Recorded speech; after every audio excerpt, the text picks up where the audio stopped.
जय साई राम। आप सभी साई भक्तों को वेलकम टू बंदे हैं हम साई के। आज ना मैं आप लोग को कुछ बताना चाहती हूँ, कुछ शेयर करना चाहती हूँ और आप सबके फीडबैक भी इस पर जानना चाहती हूँ। आपके पर्सनल लाइफ के क्या एक्सपीरियंसेस हैं इससे जुड़े, आप ज़रूर बताना। तो उसके पहले मुझे एक सवाल का जवाब दीजिएगा। हाउ मेनी ऑफ़ यू, मतलब लिटरली आप में से कितने लोग ऐसे हैं जिन्होंने जस्ट फॉर एक्सपीरियंस या जस्ट फॉर एक्सपोजर, क्योंकि आपने कैब में, टैक्सी वगैरह में तो बहुत लोग ट्रेवल करते हैं, है ना, बट कभी ऐसा हुआ है कि आप ट्रेन के जनरल बॉगी में ट्रेवल किए हो? ऐसा कितने लोग करते हैं? कितने लोगों ने किया है, इसका एक्सपोजर लिया है? या फिर आप बस में ट्रेवल करते हो, ठीक है, एसी बस हो, नॉन एसी बस हो, आपने कभी एक्सपोजर लेने के लिए, या फिर आप रेगुलर भी करते हो सकता है बहुत सारे लिसनर्स करते होंगे, but how many of you जिनके लिए ये कंपल्शन नहीं है कि आप बसेस में जाओ, खड़े होके जाओ या बैठ के जाओ, जैसे भी, बट आपने फिर भी फॉर एक्सपीरियंस आप बैठे हो, आप ट्रेवल किए हो? How many of you have done this? It might sound crazy to you people, but yeah, I have tried this और इसका एक अलग एक्सपीरियंस होता है and you learn a lot of things और आप बहुत सारी चीज़ों को महसूस करते हैं, some good some bad, you learn adjustment as well. तो ये सारी चीज़ें होती हैं। तो मैं इससे पहले कि मैं मेन टॉपिक लेकर आई हूँ उस पर कुछ शेयर करूँ, उसके पहले मैं एक चीज़ बताना चाहती हूँ, मतलब related to this. So I did not tell this at my house. मैंने अपने घर पे किसी को बताया नहीं था, बट मैंने बोला कि क्योंकि हम लोग सुबह सब साथ में निकले थे ना, तो मैंने बोला कि मुझे इस जगह पर छोड़ दो कैब से, इसके बाद आप उतना दूर क्यों जाओगे। मतलब कार से हम जा रहे थे, तो मैंने बोला आप मुझे वहाँ पे छोड़ो, उसके बाद I will go my self. और मैंने किसी को नहीं बोला कि मैं बस से जा रही हूँ। आई मेट समबडी, मैं किसी से मिली जो मुझे वहाँ पर जान पहचान वाले कोई मिल गई। तो आई सेड कि आप कहाँ जा रही हो? तो उसने बोला कि मैं जा रही हूँ उधर ही। तो मैंने पूछा आप कैसे जाओगी? तो उसने कहा मैं बस से जा रही हूँ, शी इज़ अ स्टूडेंट। तो मैंने बोला ठीक है मैं चलूँ आपके साथ? तो उन्होंने कहा चल लो। और फिर हम बस पर बैठ गए और बस पर बैठ कर चले गए। मतलब मैंने टेंशन छोड़ दिया, मैंने स्ट्रेस छोड़ दिया था। मैंने बोला ज़िंदगी आज जहाँ ले जाए, जैसे चाबी घुमाए वैसे घूमना है, वैसे देखना है। तो क्या हुआ ना कि उस बस पर जो मुझे ये जो लेडीज़ साइड है उस पर अगर वुमेन आ जाती हैं तो फिर वो ऑफ कोर्स जो भी लोग होते हैं उनको हटा देते हैं, कहते हैं आप ये जगह छोड़ दो, दिस इज़ फॉर वुमेन। तो क्या हुआ कि वहाँ पर जो मेरा सीट था वो भैया मेरी तरफ देख रहे थे एंड आई फेल्ट कि पता नहीं कोई बात है जो ये कहना चाहते हैं मगर कह नहीं पा रहे हैं।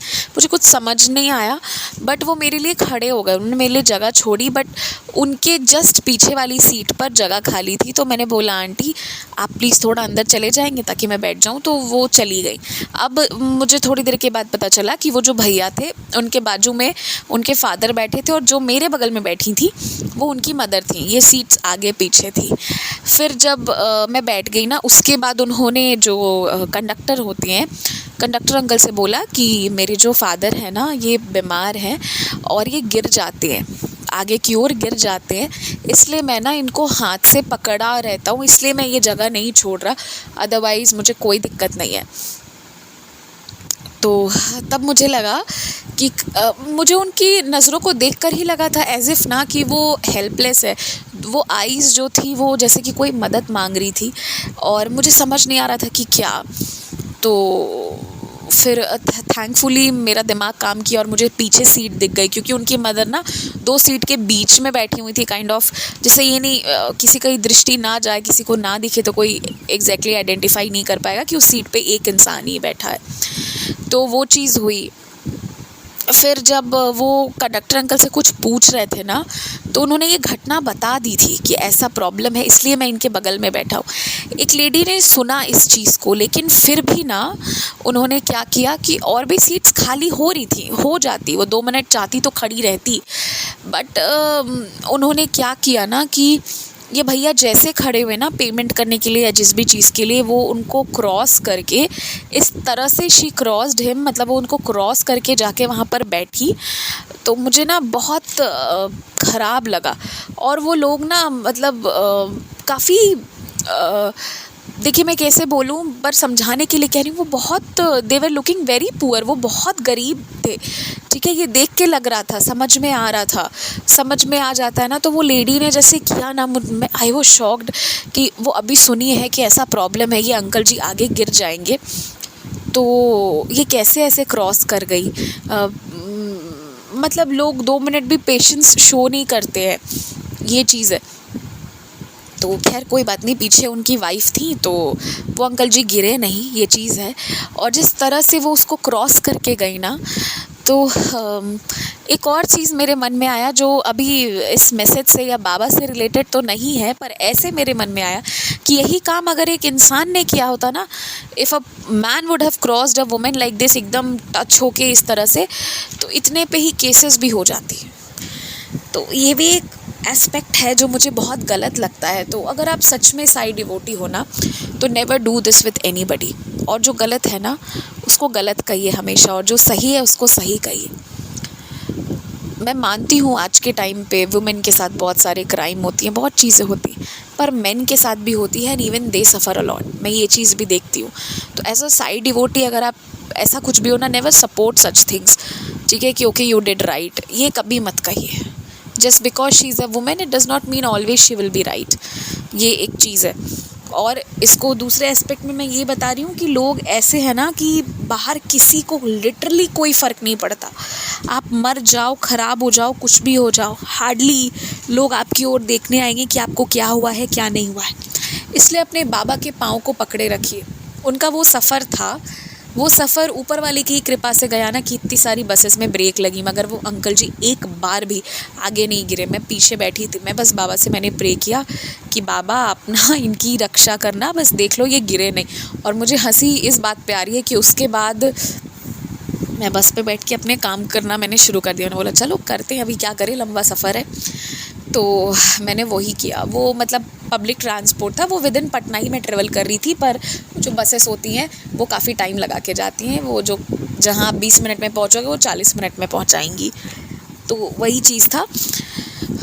और बाबा ने सच में उनकी रक्षा करी, एक बार भी उनको प्रॉब्लम नहीं आई। पर विचित्र विचित्र लोग होते हैं जिनका इमोशनल क्वेश्चन जो होता है ना, वो काफ़ी लो होता है, उनको कोई फ़र्क नहीं पड़ता क्या हो रहा है क्या नहीं। सेकंड इंस्टेंस, आज पता नहीं कैसा दिन था, जितनी सारी चीज़ें हुई, छोटी छोटी चीज़ें हुई, बट ये सारी चीज़ें इन्फ्लुएंस करती हैं। मतलब आप देखो कि मैं ये बताना चाहती हूँ कि एक व्यक्ति था, जो ऑटो से मैं आई, ठीक है, तो ऑटो से भी नहीं आई थी आज, मैंने ना ई रिक्शा से मैं आई थी। जनरली अभी यहाँ पटना में कई जगह पर इस तरह से कंस्ट्रक्शन हो रहा है ना, कि अगर आप ई रिक्शा से आओगे तो आप ऐसा पटकाओगे, ऐसा एक्सीडेंट होगा कि वो इंसान को ठीक होने में टाइम लगेगा, ठीक है। मेट्रो वगैरह के कारण और कुछ सड़कें ख़राब हैं उसके कारण कुछ जगहों पर जहाँ पर एकदम स्मूथ रोड था ना, मैंने बोला तो मैं अलग अलग चीज़ों को ट्राई करती रहती हूँ, ठीक है। और मुझे इसमें ना तो कोई शर्म आती है ना कोई हिचकिचाहट होती है। अपने फैमिली के साथ रहती हूँ तो ऑफ कोर्स नहीं करती हूँ, कोई नहीं करेंगे। तो मैं ई रिक्शा पे बैठ गई और हम लोग आने लगे। तो मेरे साथ जो लड़की आ रही थी उसके पास बहुत सारा सामान था, आई सपोज़ वो स्टेशन से आ रही होगी, उसी तरह से सामान वगैरह था। तो उसके बाद क्या हुआ ना कि मैं अपनी लोकेशन पे उतर गई, थोड़ा दूर उतर गई, नहीं तो कोई हिसाब किताब देता कि मैं कैसे आ रही हूँ क्या आ रही हूँ जो भी है। तो उसके बाद वो ई रिक्शा आगे बढ़ा, उतनी देर में उस बच्ची के 2 कॉइन्स गिरे, 5 रुपीज़ या 10 रुपीज़ के होंगे, क्योंकि उसमें येलो भी था। येलो कॉइन्स मिनिमम 5 रुपीज़ के होते हैं, है ना, नहीं तो फिर 10 वाले होंगे। वो दूर से उतना नहीं दिखा बट वो थे। एंड वो जो लड़की है ना उससे एकदम प्रॉपर गिरे और एक आदमी आया पीछे से, ठीक है। वो जो आदमी आया वो नौकर था किसी दुकान का, और वो उठाया एक सिक्का और उसके बाद जो दूसरा सिक्का था तो एक और पासरबाई जो थे वो उठा के वो उस आदमी के हाथ में दिए। और मैं खड़े होके देख रही थी, मैंने सोचा ये आदमी देगा, क्योंकि आगे वो ई रिक्शा रुक गया था, उनको भी लगा कि कोई पैसा आके लौटा देगा जो गिरा है। भाई किसी के साथ कैसा भी सिचुएशन होता है, हो सकता है कि उस व्यक्ति के हाथ में उतना ही पैसा, वो उतना ही पैसा लेके निकला हो। ये आदमी इतना बड़ा चोर था। ये किसी शॉप का नौकर है, ये मैं जानती हूँ कहाँ का है। मेरे शब्द अगर बुरे लगें आपको तो आप मेरा फ्रस्ट्रेशन मान लेना। मुझे वो व्यक्ति की वो हरकत पसंद नहीं आई। उस व्यक्ति ने वो गया, वो पैसे लेके सामने वाली दुकान में गया, बैठ के चाय पीना, उसको वो दिया, पैसे दिया, चाय और बिस्किट तुरंत ले लिया। वो ई रिक्शा रुका रहा, फिर वो ई रिक्शा चला गया। वो आइडेंटिफाई तो कर नहीं पाएंगे कि यहाँ पैसा किसने उठाया, और मेरे मुंह से निकला चोर है, एकदम निकल गया मेरे मुंह से। और सामने बैठे एक दादाजी देख लिए, उन्होंने सुना, वो भी हंसने लगे सर हिलाते हुए कि हाँ चोर है। बात 10 या 15 रुपए की नहीं थी। बात ऐसी थी ना कि ये घटना के बारे में मैंने सोचा, मुझे उसी वक्त बुरा लगा, पर मैं 10 या 15 रुपए के लिए आप लोग को इतना कुछ नहीं शेयर करती। उसके बाद मेरे साथ शाम में ऐसा हुआ, कई सारी चीज़ें होती है ना मेरे साथ, पता नहीं क्यों। तो जब मैं शाम में गई थी ना, तो मैं ना तो अपना मोबाइल लेके गई थी और ना ही मैं अपना वॉलेट लेके गई थी। मैं चली गई वॉक करने, और भी कुछ फैमिली मेम्बर्स थे। फिर एक पॉइंट के बाद मैंने बोला अब तो मैं घर जा रही हूँ, मैं तो इतना ही सोच के आई थी, मैं इतना ही सोच के आई थी वॉक करूँगी, इसके आगे मैं नहीं जाऊँगी। तो उन्होंने कहा, तब तो सबने कहा अच्छा ठीक है तुम घर चली जाओ। पहले तो थोड़ी बहुत ये हुई कि चल लो, फिर कहा घर चली जाओ। अब मेरे पॉकेट में ना 1 रुपये है और ना ही मैंने मांगा, उसका एक अलग आनंद होता, और ना मेरे हाथ में मोबाइल था। इससे फ़ायदा ये था कि मैं 1 मिनट के लिए भी मोबाइल नहीं चलाऊँगी, तो मैं उस नज़ारे को, उस जर्नी को एंजॉय करूँगी। और वो भी एक अलग एक्सपीरियंस होता है जब आपके पास में एक पैसा नहीं है, आपके पास कोई मोबाइल नहीं है, आपके पास कोई ऑप्शन नहीं है, आप बस उस जगह को एंजॉय करो। यू डोंट हैव, मतलब आप एंजॉय कर रहे हो या फ्रस्ट्रेट हो रहे हो तो आप पे डिपेंड हो रहा है। तो मस्त देखते देखते और जल्दी चलते चलते अपने घर तक आ गई, ठीक है। तो मुझे उसके बाद ये लगा, उसके पहले इतना इस चीज़ को लेकर नहीं लगा, पर बाद में जब मैंने सोचा तो मुझे ऐसा लगा, अगर ऐसी भी सिचुएशन होती है कई बार कि हम बहुत लिमिटेड अमाउंट ऑफ मनी लेके चलते हैं किसी भी रीज़न से, मे बी मेरा वॉलेट चेंज हो गया हो, मैं पैसे रखना ही भूल गई हूँ सुबह हड़बड़ी में, ऐसा कुछ भी हो सकता है। तो जो इस तरह के लोग कंडक्ट करते हैं ना, ये कितनी गलत बात है। मतलब इस तरह का जो कंडक्ट होता है, दीज स्मॉल थिंग्स शो कि आप हाईली नॉन एजुकेटेड हो, आपके पास कोई वैल्यू नहीं है। अब वो जो व्यक्ति है उसके लिए तो मुझे अब तो यही लगेगा कि उसके संस्कार कैसे, मैं उस पर हमेशा डाउट करूँगी, हमेशा क्वेश्चन करूँगी। तो ये चीज़ हुई। तो पता है मैं आप लोग को क्या बताना चाहती हूँ, ये सारी चीज़ें मेरे दिमाग में चल रही थी, बहुत ज़्यादा चल रही थी, और मुझे समझ नहीं आ रहा था कि ये सब क्यों चल रहा है मेरे दिमाग में। एंड लास्टली फिर मुझे एक घटना याद आई। आज बहुत सारी घटनाओं को हमने शेयर कर लिया सच में। तो लास्ट जो घटना भी मुझे याद आई वो ये हुआ कि एक व्यक्ति था जो पहले एक विशेष पोजीशन को हेल्ड करता था, फिर कोई उससे ज़्यादा क्वालिफाइड इंसान आया तो उसे उस जगह से हटा दिया गया।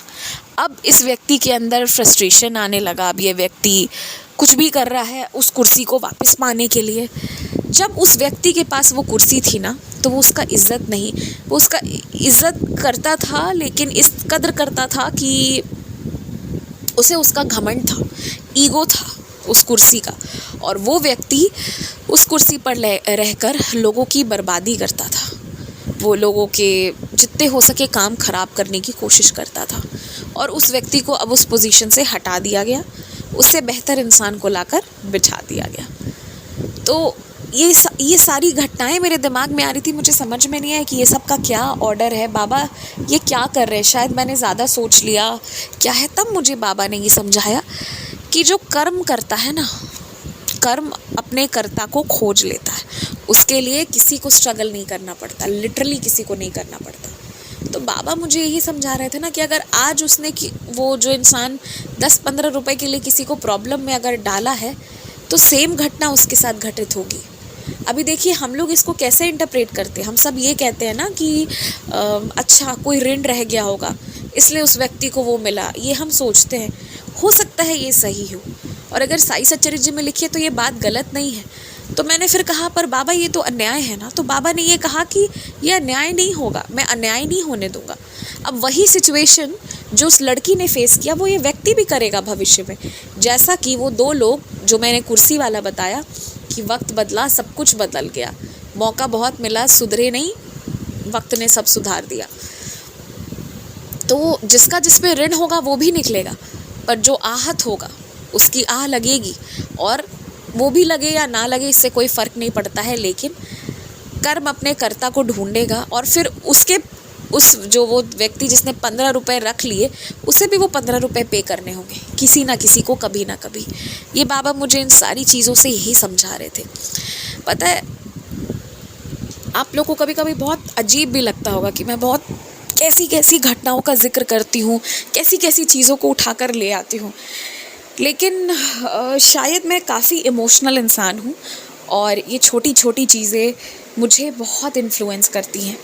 मेरे लिए ये चीज़ें भी बहुत मायने रखती हैं। जिस तरह से बड़ी चीज़ें मायने रखती हैं उस तरह से ये छोटी चीज़ें, रोज़ हो रही चीज़ें, आसपास हो रही चीज़ें, मुझे ये चीज़ें देखकर इम्पैक्ट होता है। मैं इन चीज़ों के बारे में सोचती हूँ, मेरी आदत है, क्योंकि शायद ये मेरा स्वभाव है। मुझे ये भी नहीं पता कि ये वीडियो इस तरह से मैंने मिक्स्ड एक्सपीरियंसेस सुना है, किसे पसंद आएगा, किसे पसंद नहीं आएगा, कौन मेरी बातों को पसंद करेगा, कौन नहीं करेगा। लेकिन मैं बस यही बताना चाहती हूँ आप लोगों को कि जो भी चीज़ें हमारे साथ हो रही हैं ना, अगर आज गलत हो रही हैं, जो कर रहा है उसे भी ये चीज़ भुगतना होगा। आप उसे बद्दुआ मत दो, आप उसमें अपना टाइम वेस्ट मत करो, कोई फ़ायदा नहीं है वो करके। क्योंकि जिसने एक कर्म कर दिया ना, तो उसने उससे अपनी एक डेस्टिनी को डिसाइड कर लिया कि भविष्य में इससे जुड़ी एक घटना तो होगी। अगर आपने आज किसी को हेल्प कर दी ना, हो सकता है वो व्यक्ति बहुत दुखित हो, आपने उसकी बात सुन ली, आपने उसकी हेल्प कर दी, आपने उसकी मेंटरिंग कर दी, कुछ भी कर दिया, आपने एक चीज़ इंश्योर कर लिया कि भविष्य में जब भी आप इमोशनली डाउन होगे कोई तो आपको अप करने आ जाएगा, पक्का। लो फील करोगे कोई ठीक कर देगा आपको। इस तरह से हम अपने कर्मों को सुरक्षित करते जाते हैं। तो हर दिन ना कुछ कमाई करिए, अर्न समथिंग। मुझे ये समझ नहीं आता था, पर ये जो चीज़ें मेरे आसपास होती हैं ना, ये चीज़ें मुझे समझाती हैं। कमाई करो। कमाई क्या कर सकते हैं हम? कुछ अच्छा करें। अच्छा क्या, सेवा करें, सेवा की भावना रखें, उसी से कमाई करिए, क्योंकि वही कमाई जो है ना वो भविष्य में आपके काम आएगी। वही आपकी फिक्स डिपॉजिट है, वही आपको रिटर्न्स देगी, वही आपका इन्वेस्टमेंट है। तो मैं बस यही बताना चाहती थी इन सारे एक्सपीरियंसेस से। और मैं ये भी बताना चाहती थी कि कोई इंसान का स्टेटस क्या है, वो आज कैसा है, आज वो कमज़ोर है या वो ताकतवर है, इन चीज़ों पे हम सब बह जाते हैं थोड़ा या ज़्यादा। लेकिन इससे ज़रूरी है कि वो व्यक्ति कैसा है। अगर वो व्यक्ति अच्छा है ना, तो वो धन संजो लेगा। अगर वो व्यक्ति अच्छा है तो वो आज कमज़ोर है, कल को ताकतवर हो जाएगा। लेकिन अगर वो व्यक्ति अच्छा नहीं है, वो बर्बाद होगा, आसपास वालों को भी लेकर गिरेगा। तो इस चीज़ का भी ध्यान रखिए। संगत का असर होता है, पूरे जीवन होता है, एकदम सच है। मैं बहुत सारी चीज़ें यहाँ से नहीं बता सकती ना, मतलब कुछ चीज़ें सुटेबल नहीं है जो बताई जाए, मतलब जो यहाँ पे शेयर किया जाए। पर जो लोग क्या कहते हैं, वो ऑफिस से रिटायर्ड होते हैं ना, अगर उनकी संगति भी ख़राब हो जाए ना, तो वो वैसे भी काम कर सकते हैं जो उन्होंने पूरे जीवन नहीं किया था। आज ही उस पर जिक्र हो रही थी किसी की। I just want to tell you all, be careful कि आप क्या कर रहे हैं, किसके साथ उठ रहे हैं, बैठ रहे हैं। लोग आपकी सोच को, आपके स्वभाव को बदलते हैं, इन्फ्लुएंस करते हैं। आप सावधान कब होते हो कि मुझे ऐसे नहीं ऐसे बिहेव करना है? जब कोई पास्ट एक्सपीरियंस रहता है किसी से, है ना, तो पास्ट एक्सपीरियंसेस ही हमें प्रेजेंट में ट्रांसफॉर्म करती हैं। तो इसी तरीके से अगर आप अभी एक्सपीरियंस ले रहे हो, एक्सपोजर ले रहे हो गंदे लोगों का, तो वो आपको ट्रांसफॉर्म करेंगी उसी तरीके से। सो बी वेरी केयरफुल और कमाई करिए। कमाई मतलब अच्छे कर्म करिए, सेवा करिए, सेवा करिए, वही काम आएगा। जय साई राम।